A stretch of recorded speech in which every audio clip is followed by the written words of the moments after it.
Hello बच्चों, good evening. कैसे आप सभी लोग? आई होप सभी लोग अच्छे होंगे, मस्त होंगे, है ना, और अपना पढ़ाई में लगे होंगे। तो मैंने जो ये फर्स्ट चैप्टर स्टार्ट किए इलेक्ट्रोस्टैटिक, तो इसमें मैंने लगभग सारे टॉपिक करा दिए हैं जो भी इम्पोर्टेंट है ना। तो इससे बाहर आपके एग्जाम में हमको नहीं लगता कि इससे बाहर भी आएगा, है ना।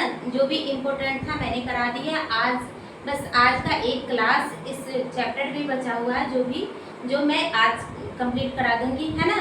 तो इस चैप्टर से जो भी बच्चे इस चैप्टर में नहीं पढ़े हैं तो वो हमारे चैनल पे क्लास पहले से अपलोड है, आप जाके वहाँ से पढ़ सकते हैं, है ना। और लाइक सब्सक्राइब करना नहीं भूलिएगा, है ना। तो मैंने कल क्या बताई थी? विद्युत क्षेत्र की तीव्रता निकालना, है ना। विद्युत क्षेत्र की तीव्रता निकालना कहाँ पे निकालना बताई थी कि जब बिंदु चालक गोलीय खोखले चालक के बाहर हो, है ना। जब बिंदु गोलीय खोखले चालक, ये गोलीय खोखले चालक है ना, ये चालक है, ये चालक था। ये यहाँ से कोई बिंदु O Q आवेश से R दूरी पर, है ना, R दूरी पर कोई बिंदु P था जहाँ हमें विद्युत क्षेत्र की तीव्रता निकालना था। तो यहाँ पर ये निकालना मैंने कल निकाली थी, है ना, कि जब बिंदु गोलीय चालक सतह के बाहर हो, तो बिंदु कहाँ, हम विद्युत क्षेत्र की तीव्रता कहाँ निकाल रहे हैं? इस चालक के बाहर ही ना निकाल रहे हैं। और यहाँ पर निकालने के लिए इसकी दूरी R को त्रिज्या मानकर एक बंद गोला लेते हैं, है ना, और जिसे गोलीय पृष्ठ कहते हैं। और इस तरीके से मैंने यहाँ पे विद्युत क्षेत्र की तीव्रता निकालना बताई थी। आज क्या निकालेंगे? जब बिंदु गोलीय खोखले चालक के क्या है, सतह पर हो। यही अभी तो मैंने गोलीय खोखले चालक के बाहर विद्युत क्षेत्र की तीव्रता निकालना बताई है ना। बाहर निकालने के लिए क्या करते हैं? इसकी दूरी को त्रिज्या मानकर इसको गोला बना देते हैं, है ना, बंद गोला। लेकिन जब सतह पर कहे गोलीय खोखले चालक के सतह पर विद्युत क्षेत्र की तीव्रता, ये चालक है तो इसके सतह पर विद्युत क्षेत्र की तीव्रता, यानी कि इसके सतह यही ना हो गया। तो यहाँ कोई बिंदु O है या Q आवेश से R दूरी पर कोई बिंदु P है जहाँ हमें विद्युत क्षेत्र की तीव्रता निकालना है ना। तो यहाँ क्या है, ये कहाँ निकाले थे? गोलीय खोखले चालक के बाहर किसी बिंदु पर विद्युत क्षेत्र की तीव्रता निकालना मैंने कल बताई, है ना। और अभी क्या पढ़ेंगे? जब बिंदु गोलीय खोखले चालक की सतह पर हो, और फिर क्या, जब बिंदु गोलीय खोखले चालक के अंदर हो, है ना। ये चालक है ना, ये चालक है। तो विद्युत क्षेत्र की तीव्रता हम कहाँ पे, यहाँ पे ये केंद्र है। तो जब चालक यहाँ पे कोई बिंदु P है, यहाँ पे विद्युत क्षेत्र की तीव्रता निकाले बोले तो कैसे निकालेंगे, है ना। तो तीन तरीका हो गया, आप लोग ध्यान से देख लीजिए, है ना, कि जब बिंदु गोलीय खोखले चालक के बाहर हो, यानी कि ये चालक है, इसके बाहर हो बिंदु, और जब बिंदु गोलीय खोखले चालक के सतह पे हो। फिर यहाँ क्या, जब बिंदु गोलीय खोखले चालक के अंदर हो, चालक के अंदर, है ना, तो वहां पे विद्युत क्षेत्र की तीव्रता कैसे निकालते हैं? तो तीन मेथड है, तीन तरीका से विद्युत क्षेत्र की तीव्रता हम कैसे निकालेंगे इसके बारे में सीखेंगे, है ना। तो ये तो मैंने कल बता दी थी, जब बिंदु गोलीय खोखले चालक के बाहर हो तो विद्युत क्षेत्र की तीव्रता हम कैसे निकालते हैं ये मैंने बता दिया, है ना। तो आज क्या पढ़ेंगे? जब बिंदु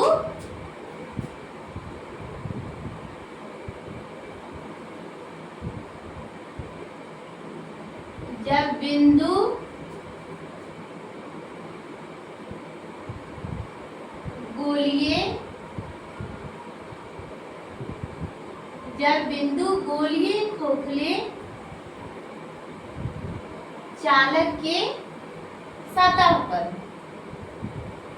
चालक के सतह पर, है ना। जब बिंदु गोलीय खोखले चालक के सतह पर, गोलीय खोखले चालक के बाहर मैंने निकाला बता दी, है ना। अब क्या निकालेंगे? जब बिंदु गोलीय खोखले चालक, देखिए ये गोलीय खोखले चालक है ना, ये गोलीय खोखले चालक है।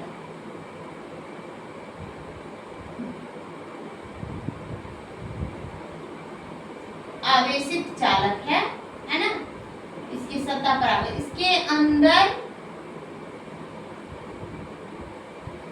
किसी बिंदु पर, यहाँ पर मानिए कोई बिंदु P है जहां हमको विद्युत क्षेत्र की तीव्रता निकालना है, तो बिंदु P पर विद्युत क्षेत्र की तीव्रता इधर होगी, सीधा होगी, और इसके पृष्ठ भी कहाँ होगा, उसकी दिशा भी इधर होगी, तो पृष्ठीय क्षेत्रफल और विद्युत क्षेत्र की तीव्रता की दिशा क्या होगी, के बीच कितना डिग्री का कोण बनेगा, 0 डिग्री का। ये दोनों के बीच 0 डिग्री का कोण बनेगा क्योंकि इसकी दिशा सीधी है ना। तो हम क्या लिखेंगे यहाँ, बिंदु Q से R दूरी पर, है ना, देखिए यहाँ और यहाँ के बीच की दूरी R है ना, यहाँ कोई बिंदु P है जहां हमें विद्युत क्षेत्र की तीव्रता निकालनी है ना। तो हम क्या लिखेंगे, माना एक गोलीय खोखले चालक है जिसके किसी बिंदु Q से R दूरी पर एक बिंदु P है जहां हमको विद्युत क्षेत्र की तीव्रता निकालना है। बिंदु P पर विद्युत क्षेत्र की तीव्रता निकालने के लिए R को त्रिज्या मानकर एक बंद गोला लेते हैं, है ना, जिसे गोलीय पृष्ठ कहते हैं, और यहाँ विद्युत क्षेत्र की तीव्रता और उसके पृष्ठीय क्षेत्रफल की दिशा एक ही डायरेक्शन में होगी, तो दोनों के बीच कितना डिग्री का कोण बनेगा, 0 डिग्री का, है ना। तो पहले इसकी भाषा में लिख देंगे, माना एक, ये भाषा तो मैंने कितना बार लिखा ही है ना, तो ये आप खुद से लिख लीजिएगा। ये R को त्रिज्या मानकर एक बंद गोला लेता है, मैंने बहुत बार लिखा दिया है ना। तो अब आप समझिए और इसको बनाना है ना। अब इतना भाषा आप समझा दिए, आप खुद से लिख लीजिएगा कि एक गोलीय खोखले चालक है जिसके किसी बिंदु Q से R दूरी पर एक बिंदु P है जहां विद्युत क्षेत्र की तीव्रता निकालना है। बिंदु P पे विद्युत क्षेत्र की तीव्रता निकालने के लिए R को त्रिज्या मानकर एक बंद गोला लेते हैं जिसे गोलीय पृष्ठ कहते हैं, है ना। अब गॉस के नियम से, है ना, क्या लिखेंगे, गॉस के नियम से। भाषा मैंने पिछले क्लास में भी लिखाई है ना, जब बिंदु पृष्ठ के बाहर, तो वही भाषा तो सेम है। गॉस के नियम से क्या होता है, फाई इक्वल टू फाई बराबर क्यू बार एप्सिलॉन नॉट, है ना। तो फाई बराबर क्या होता है, E D A cos theta. पृष्ठ कैसा है, बंद पृष्ठ है, तो बंद पृष्ठ के लिए हम क्या लगाएंगे, close integration equal to Q bar epsilon naught, है ना। तो इसको क्लोज इंटीग्रेशन से बाहर करेंगे तो ई बाहर आ जाएगा, डी ए कॉस 0 डिग्री बराबर क्यू बाय एप्सिलॉन नॉट, है ना। यहाँ तक समझ रहे हैं, पिछले क्लास में भी सेम इसी तरह बनाए, है ना। तो इसको डी का इंटीग्रेशन करेंगे तो क्या आ जाएगा, ए, और cos 0 का मान क्या होता है, 1, है ना। तो q बाय एप्सिलॉन नॉट। अब देखिए यहाँ 1 से मल्टीप्लाई करेंगे तो यही रहेगा ना। तो E बराबर ए फोर एरिया, किसका, पृष्ठ का एरिया। तो ये पृष्ठ कैसा है, गोलीय पृष्ठ, है ना। तो गोला का पृष्ठीय क्षेत्रफल क्या होता है, गोला का पृष्ठीय क्षेत्रफल क्या होता है, 4 पाई r², है ना। तो गोला का पृष्ठीय क्षेत्रफल A4 एरिया, एरिया किसका, जैसा पृष्ठ रहे उसका एरिया, है ना। तो पृष्ठ क्या है, गोला है, तो गोला का पृष्ठीय क्षेत्रफल क्या होता है, 4 पाई r², है ना, equal to q by epsilon naught. अब इसको क्रॉस मल्टीप्लाई करेंगे, है ना। क्रॉस मल्टीप्लाई करेंगे तो क्या हो जाएगा, equal to 1/4 pi epsilon naught q बटा r², है ना। यही आ जाएगा विद्युत क्षेत्र की तीव्रता, यानी कि मैंने जो विद्युत क्षेत्र की तीव्रता का जो फॉर्मूला बताई है, शुरू से ही बताते आ रहे हैं कि E इक्वल टू क्या होता है 1/4πε0 Q/r²। यानी कि जब बिंदु गोलीय खोखले चालक के सतह पे रहे तो यही आएगा, विद्युत क्षेत्र की तीव्रता नहीं बदलेगा, यही रहेगा 1/4πε0 Q/r², है ना। तो इतना तब तक उतारिए आप लोग, स्क्रीनशॉट ले लीजिए, है ना।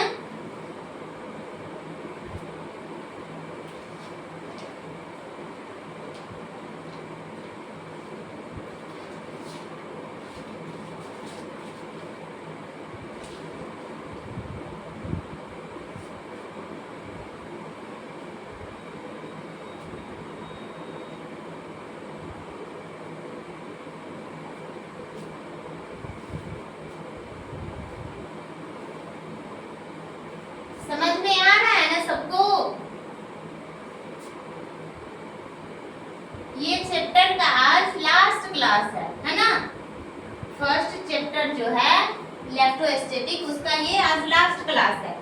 तो जो बच्चे नहीं पढ़े हैं वो चैनल पर जाकर के देख लेंगे क्लास, है ना। आप क्या पढ़ाएंगे, जब बिंदु गोलीय खोखले चालक के अंदर हो, है ना। ये सतह पर निकालना आ गया, अब अंदर हो, अंदर अंदर हो, है ना। जब बिंदु गोलीय खोखले चालक के अंदर हो, पहले गोलीय खोखले चालक बनाएंगे, है ना। ये चालक हो गया, ये आवेशित रहता है चालक,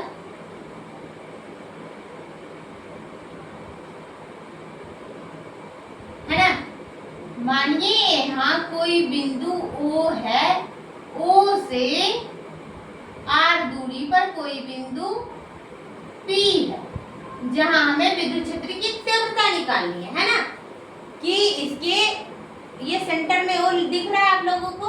नहीं, सेंटर में O, ये कोई बिंदु O है ना। O से R दूरी पर कोई बिंदु P है, कोई बिंदु P है, जहां हमें क्या निकालना है, विद्युत क्षेत्र की तीव्रता निकालना है। यहाँ ये गोलीय खोखले चालक है, गोलीय खोखले चालक के बिंदु O से R दूरी पर एक बिंदु P है, जहां हमें विद्युत क्षेत्र की तीव्रता निकालना है ना। अब क्या करते हैं, बिंदु P पे विद्युत क्षेत्र की तीव्रता निकालने के लिए R को त्रिज्या मानकर एक बंद गोला लेते हैं।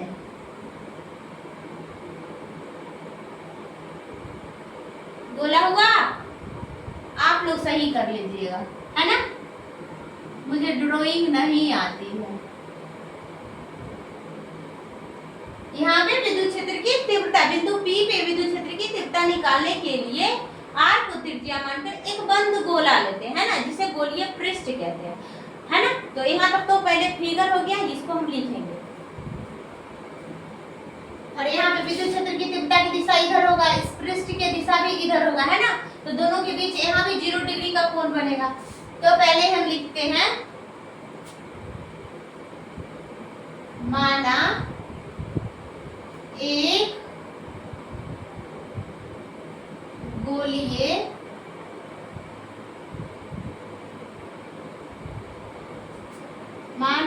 गोलीय खोखले चालक के अंदर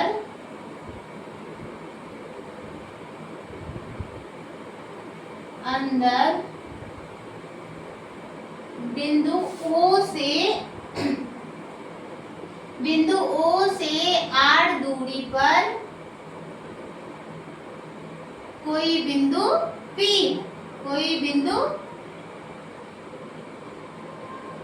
है ना।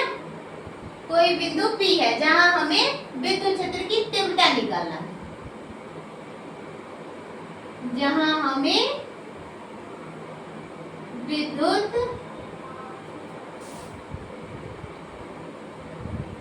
तीव्रता का मान ज्ञात करनी है ना।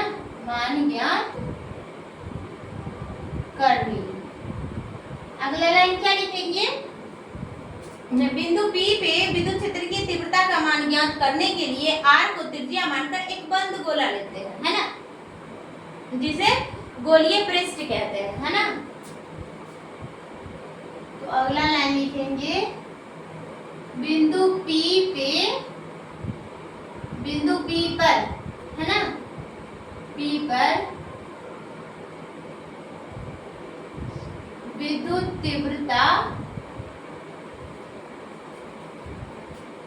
तीव्रता का मान ज्ञात करने के लिए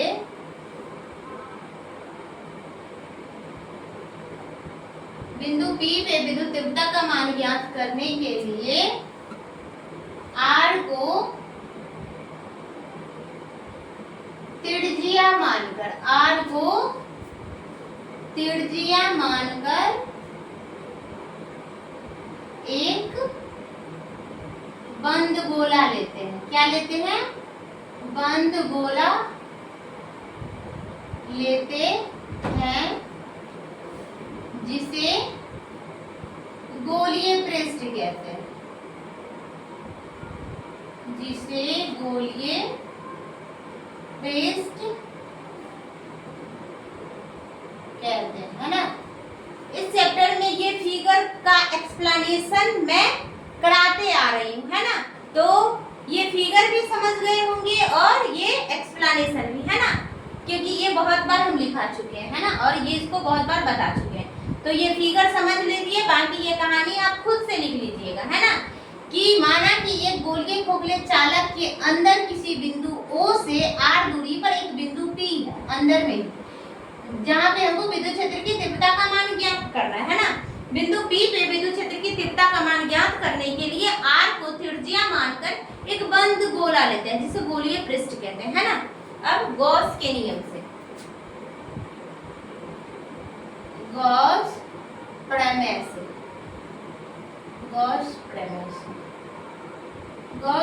प्रमेय क्या था, फाई बराबर Q बट्टा एप्सिलॉन नॉट, है ना।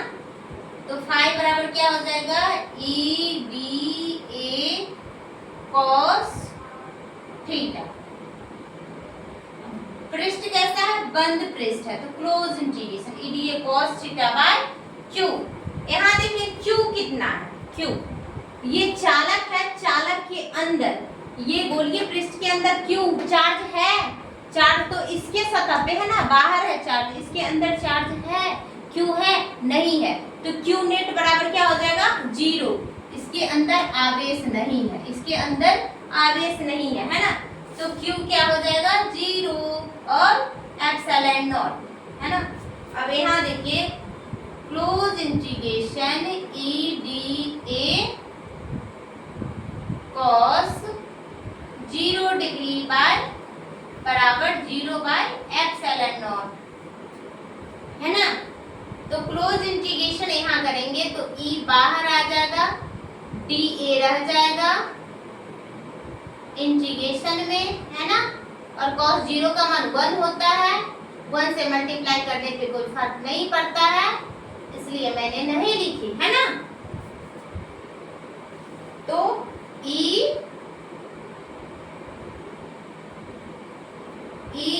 और DA का इंटीग्रेशन क्या हो जाएगा, A बराबर 0 बट्टा एप्सिलॉन नॉट, है ना। अब देखिए, इसके बराबर में 0 है ना, 0 है, तो यहाँ विद्युत क्षेत्र की तीव्रता क्या हो जाएगा, इसको इससे मल्टीप्लाई किए, इतना बटा 0 क्या हो जाएगा, विद्युत क्षेत्र की तीव्रता क्या हो जाएगा, 0, क्योंकि आवेश ही 0 है ना। तो मैंने 3 तरीका से विद्युत क्षेत्र की तीव्रता निकालना बताई, है ना। जब बिंदु गोलीय चालक के बाहर हो, है ना, जब बिंदु गोलीय चालक के बाहर हो। फिर मैंने क्या बताई, जब बिंदु गोलीय चालक के सतह पे हो तब विद्युत क्षेत्र की तीव्रता क्या होता है, और ये क्या है, जब बिंदु गोलीय चालक के अंदर हो तो विद्युत क्षेत्र की तीव्रता क्या होती है, 0 होती है ना। तो ये याद रखनी है ना, कि जब बिंदु गोलीय चालक के अंदर हो तो विद्युत क्षेत्र की तीव्रता 0 होती है ना, इसको याद रखनी है। जब बिंदु गोलीय चालक के अंदर हो तो विद्युत क्षेत्र की तीव्रता क्या होती है, 0 होती है ना। अब यहाँ तक आप लोग लिख लीजिए और स्क्रीनशॉट ले लीजिए, है ना।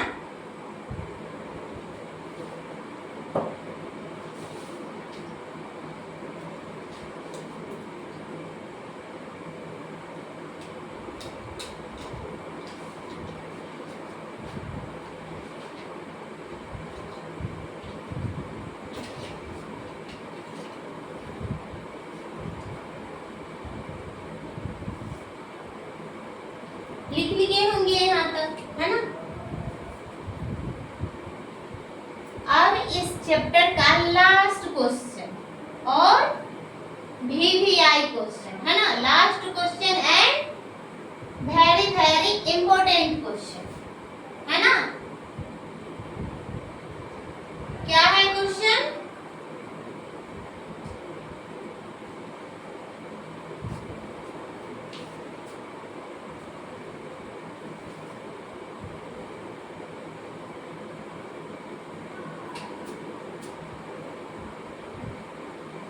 गॉस के नियम की सहायता से गॉस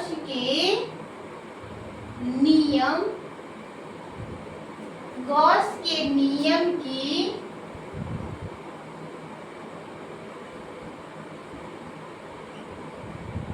सहायता से कूलॉम का नियम, दोनों नियम मैंने पढ़ाई है ना, गॉस का नियम और कूलॉम का नियम।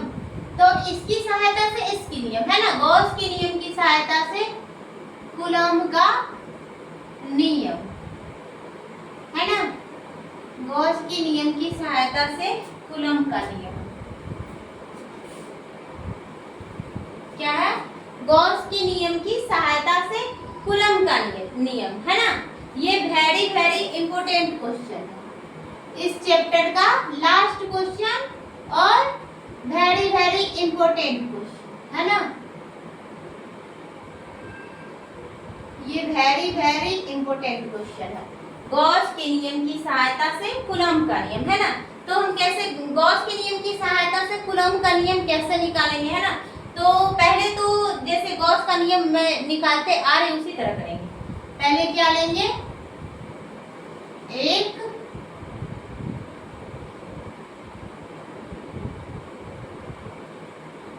किसी बिंदु Q से R दूरी पर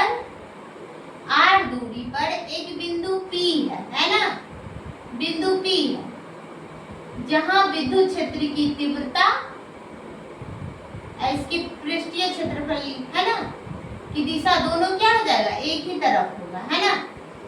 तो बिंदु P पर पहले तो विद्युत क्षेत्र की तीव्रता निकालता है गॉस के नियम से, और उसके बाद कूलॉम का नियम, है ना। तो बिंदु P पर विद्युत क्षेत्र की तीव्रता निकालने के लिए R को त्रिज्या मानकर एक बंद गोला लेते हैं, जिसे गोलीय पृष्ठ कहते हैं। यहाँ तक तो पहले लिखते हैं।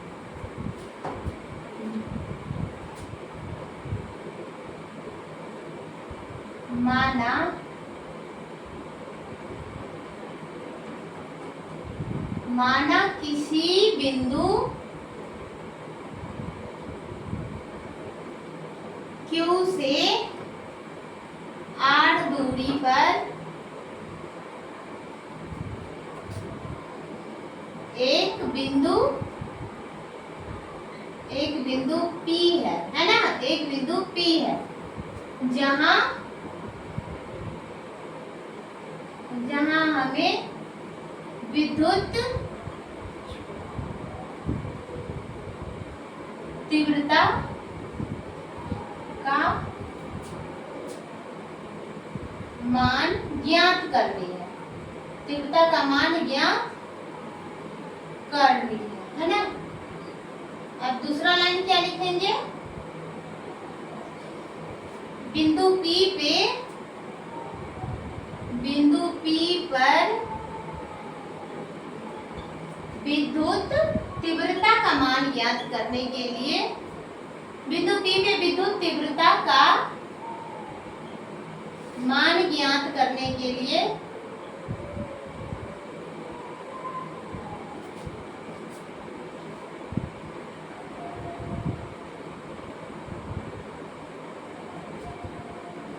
R को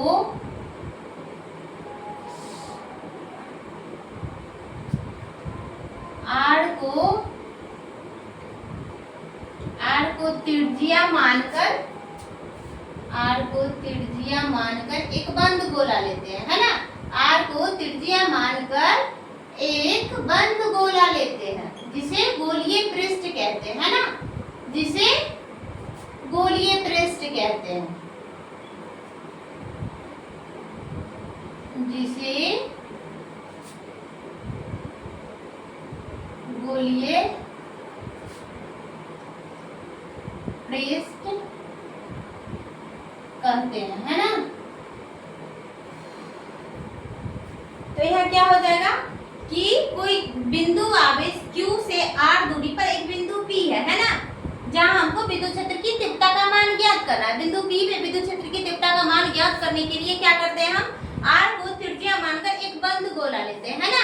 R को त्रिज्या मानकर एक बंद गोला लेते हैं जिसे गोलीय पृष्ठ कहते हैं, है ना।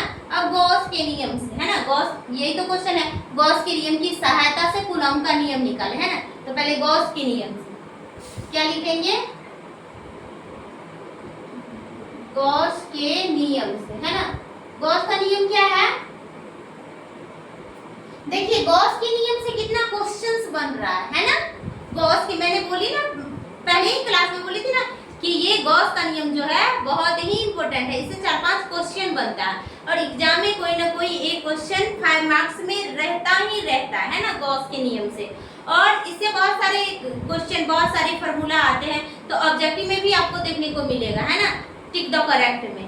तो इस चैप्टर को अच्छे से पढ़ लीजिए, गॉस के नियम के तो एकदम अच्छे से पढ़ लीजिए, है ना, इसमें बहुत सारे क्वेश्चन इससे बनते हैं। तो गॉस के नियम से phi = Q by epsilon naught, है ना, Q बराबर phi बराबर Q by epsilon। phi यहाँ विद्युत फ्लक्स एक ही पृष्ठ से होकर के गुजरेगा, है ना, तो क्लोज बंद पृष्ठ है तो क्लोज EDA डायरेक्ट लिख देते हैं, cos 0 डिग्री, 0 डिग्री कौन बनाएगा, है ना, और Q बट्टा epsilon naught। ये इस cos 0 का मान 1 होगा, DA को इंटीग्रेशन E बाहर आ जाएगा, है ना, और DA इंटीग्रेशन के अंदर आ जाएगा, cos 0 का मान 1 होता है ना, और Q by epsilon 1 से गुना करेंगे तो कोई फर्क नहीं पड़ेगा, DA ही रहेगा। अब इसका integration E into A Q by epsilon naught, है ना, Q by epsilon naught। अब E into A4 एरिया किसका, पृष्ठ का, कौन से पृष्ठ का, जैसा पृष्ठ हम लेंगे उसे पृष्ठ का एरिया लिखना है। तो पृष्ठ कैसा है, गोलीय पृष्ठ है, तो गोलीय पृष्ठ का क्षेत्रफल क्या होता है, 4 pi r², है ना, Q बट्टा epsilon naught। तो यहाँ E बराबर हो जाएगा 1/4 pi epsilon naught Q बट्टा r², Q बट्टा r², है ना। ये विद्युत क्षेत्र की तीव्रता, ये क्या है, विद्युत क्षेत्र की तीव्रता है। यहाँ तक निकालना बहुत बार बता चुके हैं, है ना, यहाँ तक निकालना बहुत बार बता चुके हैं, है ना। अब गॉस के नियम से तो हो गया, अब कूलॉम का नियम भी तो लिखना है ना, गॉस के नियम की सहायता से कूलॉम का नियम, है ना, गॉस के नियम की सहायता से कूलॉम का नियम। तो यहाँ क्या लिखेंगे, कूलॉम के नियम में क्या था, दो आवेशों के बीच एक बल लगता था, है ना। कूलॉम का नियम क्या था, कूलॉम साहब ने दो बिंदु आवेशों के बीच लगने वाले स्थिर विद्युत बल के लिए एक नियम दिए थे, है ना। वो क्या नियम दिए थे कि दोनों आवेशों के बीच लगने वाले स्थिर विद्युत बल दोनों आवेशों के परिमाण के गुणनफल के समानुपाती होता है और उनके बीच के दूरी के वर्ग के समानुपाती होता है ना। इसी को इलेक्ट्रोस्टैटिक फोर्स कहते हैं, है ना। तो कूलॉम का नियम में तो फोर्स की परिभाषा दिए थे कूलॉम साहब। तो पहले तो यहाँ पर एक Q1 आवेश मानेंगे तभी तो फोर्स लगेगा। तो कूलॉम का नियम क्या था, दो आवेशों के बीच फोर्स लगता था, है ना। तो यहाँ आवेश मानेंगे तभी तो दोनों के बीच फोर्स लगेगा ना। तो यहाँ हम क्या मानेंगे, बिंदु P पे, यदि बिंदु P पे Q1 आवेश है तो Q आवेश द्वारा Q1 पर लगाया गया स्थिर विद्युत बल, है ना, स्थिर विद्युत बल, ये लिखेंगे। पहले क्या लिखेंगे, यदि बिंदु P पर Q1 आवेश है तो Q आवेश द्वारा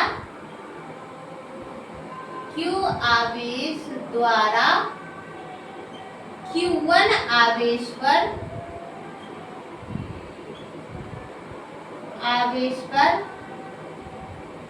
लगाया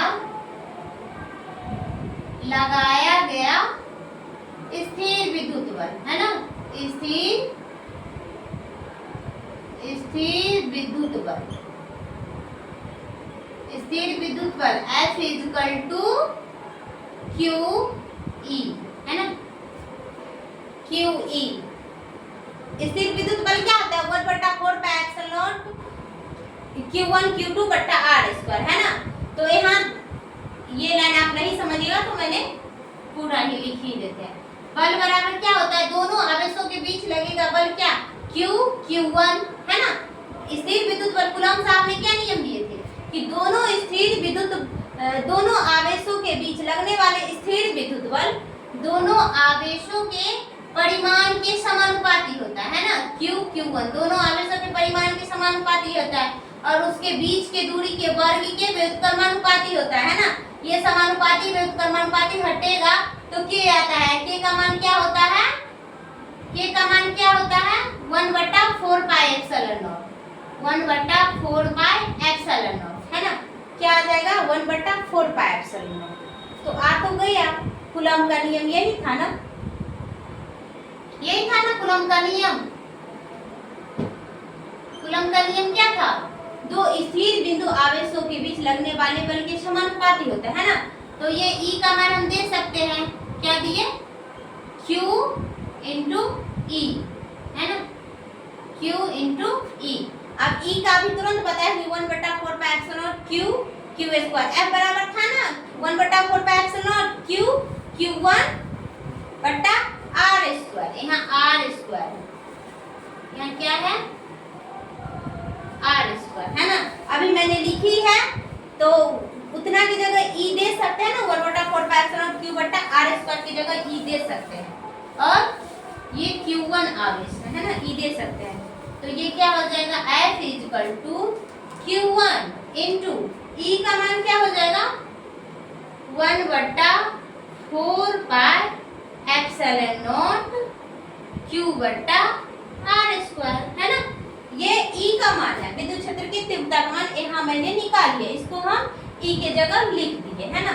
तो F बराबर, अब इसको सजा करके, पहले इसको लिख लेते, सजा करके लिख देते हैं 1/4 पाई एप्सिलॉन नॉट Q1 बट्टा R स्क्वायर, है ना।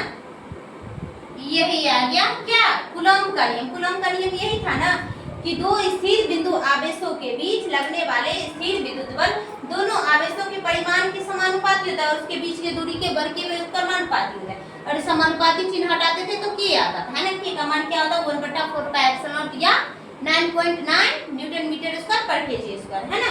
तो ये क्या आ गया, हेडिंग क्या था, कूलॉम के नियम की, गॉस के नियम की सहायता से कूलॉम का नियम। तो गॉस के नियम की सहायता से हम कूलॉम का नियम कैसे निकालेंगे, ये बहुत ही इंपॉर्टेंट क्वेश्चन है, VBI क्वेश्चन है ना। तो इसको आप लोग याद कर लीजिएगा, है ना, और लिख करके प्रैक्टिस कीजिएगा, है ना। मुझे तो लगता है कि यहाँ तक तो आपको याद ही होगा, कितनी बार मैंने यहाँ तक कराई है। विद्युत क्षेत्र की तीव्रता निकालना है गॉस के नियम से और उसके बाद यहाँ पे लिखना है यदि बिंदु P पे Q1 आवेश रहेगा तो Q आवेश द्वारा Q1 आवेश पे लगाया गया बल स्थिर विद्युत बल Q1 इंटू E होगा, है ना। तो F इक्वल टू Q1 और E का मान तो यहाँ मैंने निकाल लिया, उसी को रख दी है ना। तो F equal to 1/4 pi epsilon Q Q1 बटा R स्क्वायर, यही कूलॉम का नियम है ना। तो आज आपका ये फर्स्ट चैप्टर इलेक्ट्रोस्टैटिक जो था समाप्त हो गया है ना। अगर आप लोगों को बचता है कि आप लोगों को लग रहा है कि इस चैप्टर में कोई क्वेश्चन बच रहा है ना, तो आप हमें कमेंट कर सकते हैं। मैं अगर कोई टॉपिक छूट रहा है तो मैं उस टॉपिक को फिर से क्लास लूँगी उस टॉपिक पे, है ना। या फिर आपको कोई टॉपिक नहीं समझ में आया तो वो भी आप कमेंट कर सकते हैं, मैं उस टॉपिक पे वीडियो बनाऊंगी, है ना। उस टॉपिक पे मैंने क्लास लूँगी और समझा दूँगी। तो आज के लिए इतना ही, है ना। और आप लोग इस चैप्टर से सारे क्वेश्चन जो मैंने करवाई है, ये कोर्स मैंने स्टार्ट करने से पहले ही बोल दी थी कि ये एक क्रैश कोर्स की तरह है ना। तो इसमें वही क्वेश्चन आपको तैयारी करवाया जाएगा जो आपके एग्जाम के लिए एकदम बेनिफिट हो, है ना। इसमें पूरा सिलेबस, है ना, उतना डिटेल से नहीं, लेकिन आपको जो एग्जाम में इससे बाहर आपको एग्जाम में नहीं आएगा, है ना। आप इतना पढ़ लेते हैं तो आपका एग्जाम अच्छा जाएगा, आप फिजिक्स में अच्छा स्कोर कर पाएंगे, है ना। तो आप पहले सारे क्लास पढ़ लीजिएगा फर्स्ट चैप्टर का। इसको इतना तो पढ़ना बनता है, इतना तो आप इस टॉपिक को स्ट्रॉन्ग करिएगा, तभी आपको एग्जाम में आप खुद से लिख पाइएगा, है ना। तो जो बच्चे नहीं देखे हैं क्लास तो वो हमारे चैनल पर जाकर के देख लीजिएगा और लाइक सब्सक्राइब करना नहीं भूलिएगा, है ना। और तब तक के लिए धन्यवाद, बाय बाय, टेक केयर।